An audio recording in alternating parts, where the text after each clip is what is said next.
Olá a todos e sejam bem-vindos ao episódio desta semana do Mustard Seed, podcast sobre liderança. Estamos começando uma série totalmente nova e dei à série o nome de Os 5 Níveis da Liderança do Reino. Basicamente, quero dedicar algumas semanas a estudar isso. Provavelmente um dos melhores. E as passagens mais incríveis sobre liderança que Jesus ensinou. E meu objetivo é apresentar esses 5 níveis. Do que eu acredito serem os ensinamentos de liderança do reino que Jesus transmitiu. E como passamos de um nível para o próximo. Mas antes de chegarmos a isso, Jesus na verdade teve esse encontro incrível. Primeiro com 2 dos discípulos e depois com todos os discípulos. E quase antes de ele chegar aos 5 níveis da liderança do reino, ele primeiro destaca 4 dos grandes testes da liderança. Então, antes de chegarmos aos 5 níveis de liderança, eu quero, na verdade, dedicar algumas sessões para falar sobre esses 4 testes de liderança. A gente precisa passar por esses testes se quisermos realmente avançar para níveis maiores de liderança. Então, eu não vou ler a passagem inteira. Está em Mateus 20. É uma passagem bem conhecida, mas só os 4 versículos, com os quais eu quero começar hoje, no versículo 20, diz que a mãe dos filhos de Zebedeu veio até Jesus com seus filhos e, ajoelhando-se, pediu um favor a ele.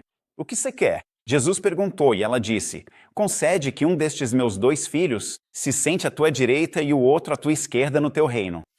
Vocês não sabem o que estão pedindo. Jesus lhes disse, vocês podem beber o cálice que eu vou beber?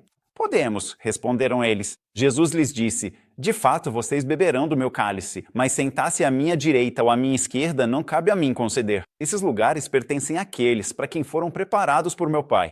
Quando os outros 10 ouviram isso, ficaram indignados com os 2 irmãos. Então vamos direto ao assunto. O teste sobre o qual quero falar hoje. O primeiro teste de liderança para todos nós. Se quisermos crescer em liderança no reino, eu chamo de teste da glória. Agora, veja o que está escrito. Concede que um destes meus 2 filhos se sente à tua direita e o outro à tua esquerda no reino. Agora quero que você imagine a cena. Lá vem a mãe com seus 2 filhos e ela se ajoelha diante de Jesus. E enquanto ela está ajoelhada em humildade diante de Jesus, ela está pedindo glória. Agora, pense nisso por um momento. Veja, é isso que torna tudo tão enganoso. O coração humano é enganoso. Ela está ajoelhada em humildade, pedindo glória. Eu não quero que a gente seja ingênuo a ponto de pensar que nossos corações não anseiam por glória. E é sobre isso que eu vou falar por um momento. Na verdade, tem um versículo que é como um lema de vida para mim, e eu já compartilhei isso em alguns outros episódios, que vem de Isaías 43, versículo 7, onde, como eu disse, diz assim, falando em nome de Deus. Todo aquele que é chamado pelo meu nome, a quem eu criei para minha glória, a quem eu formei e fiz. Então, eu tenho algumas ideias que quero compartilhar com vocês sobre isso. Como é que a gente passa por esse teste? Como líderes e potenciais líderes que querem crescer e ser usados no reino, como é que a gente passa no teste da glória? Bom, primeiro, a gente precisa reconhecer que Deus realmente nos fez para a glória. Está escrito em nossos corações. Nossos corações sabem disso, está bem claro ali. A quem eu fiz para minha glória. Mas fomos feitos para a glória. É por isso que amamos tanto a glória, porque fomos feitos para isso. Mas foi isso que levou à queda no céu. Lembre-se, esse é Lúcifer. Lúcifer era o anjo líder de adoração no céu, mas ele gostava mais de ser adorado do que de adorar. Foi isso que levou à queda no céu. E foi isso que levou à queda na terra, quando ele convenceu Adão e Eva. Vocês vão comer desse fruto? Não é só bonito aos olhos e agradável para comer, mas, na verdade, então vocês serão como Deus. E isso despertou algo no coração de Adão e Eva. Nós podemos ser como Deus. A glória é algo perigoso, mas nossos corações anseiam por ela porque fomos feitos para isso. A segunda coisa para realmente refletir é o fato de que diz que fomos feitos para a sua glória.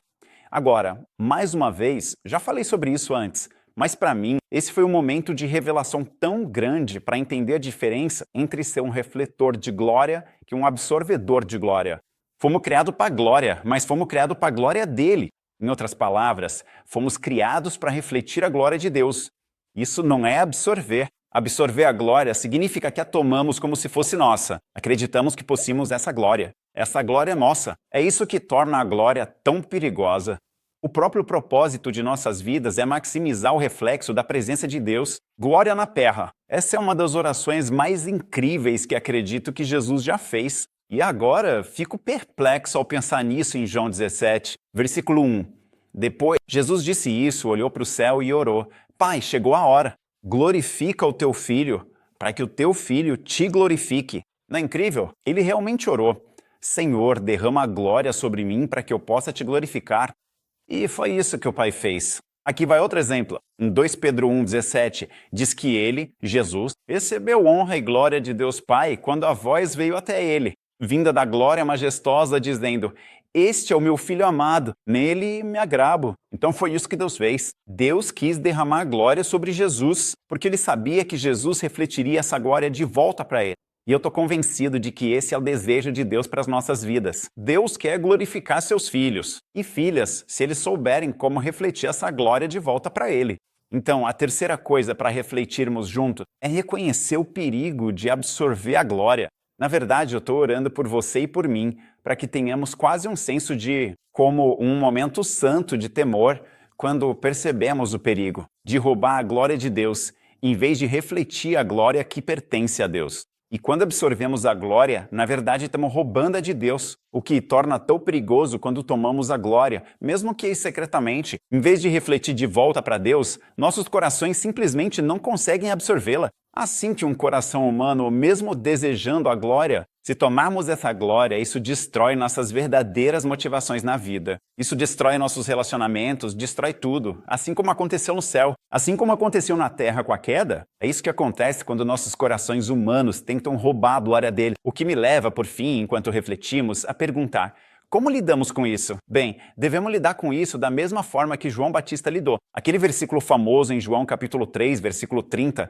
ele simplesmente disse, falando sobre Jesus: ele deve crescer, eu devo diminuir. Em outras palavras, todo o propósito da nossa vida deve ser sempre refletir glória. Eu gosto de pensar nisso como um holofote. Coloque o holofote em Jesus em primeiro lugar. Em segundo lugar, coloque o holofote nos outros. Por último, o holofote deve estar sobre nós o mínimo possível. E isso exige muita fé e uma compreensão profética. João Batista era um profeta e ele sabia profeticamente que quando nos tornamos menores e ele se torna maior, Deus pode fazer mais dentro de nós. E eu estou convencido de que Deus quer glorificar filhos que sabem como refletir a glória de volta para o Pai. Então, deixa eu contar uma história pessoal. Eu me lembro, anos atrás, quando fomos chamados para o presbitério pela primeira vez. Antes disso, minha esposa e eu fazíamos parte de uma igreja recém-plantada e percebemos que era hora da igreja liberar seu primeiro novo casal de presbíteros. E eu me lembro que, no meu coração, eu aspirava por isso. E o pastor da época veio falar comigo e eu pensei, sinceramente, eu achei que ele ia convidar minha esposa e eu para sermos os primeiros presbíteros. E ele me chama de lado e diz: o que você acha desse outro casal, seu primeiro casal de presbíteros? Sabe, por fora eu mostrei que estava tudo certo. Acho que seria ótimo. Mas naquele momento, algo dentro de mim, eu estava despedaçado por dentro. Mas olhando para trás agora, percebo que sim, parte do meu coração era boa, mas havia uma grande parte do meu coração. Havia algo ruim. Havia uma grande parte do meu coração que buscava a glória disso e não apenas queria fazer isso por Jesus. E é por isso que eu realmente espero e oro por todos nós como líderes. Se quisermos subir na escada, os níveis de liderança no reino. Esse é o primeiro teste, o teste da glória. Então, deixe-me te deixar com algumas perguntas rapidamente. Primeiro, você já enfrentou esse teste de liderança da busca pela glória pessoal? Seja honesto. Pense sobre isso. Tenho certeza de que todos nós já passamos por isso. Como isso foi para você? Em segundo lugar, quando você olha para trás na sua vida e liderança, como você lida com a glória? Quando as pessoas te elogiam, você reflete isso de volta para Deus ou absorve para si? Ou você secretamente busca isso quando é com outra pessoa? Você fica chateado se outras pessoas recebem a glória que você achava que poderia ser sua. E então, em terceiro lugar, o que você pode fazer de diferente para garantir que vai passar por esse teste de liderança para que possa crescer para o próximo nível de liderança? Primeiro teste da liderança, o teste da glória. Será que conseguimos ser refletores e não absorvedores? Eu oro para que sim, para que possamos continuar crescendo em nossa liderança. Espero que isso ajude. Na semana que vem, vamos olhar para o segundo teste da liderança. Até lá, que Deus abençoe. E tchau por enquanto.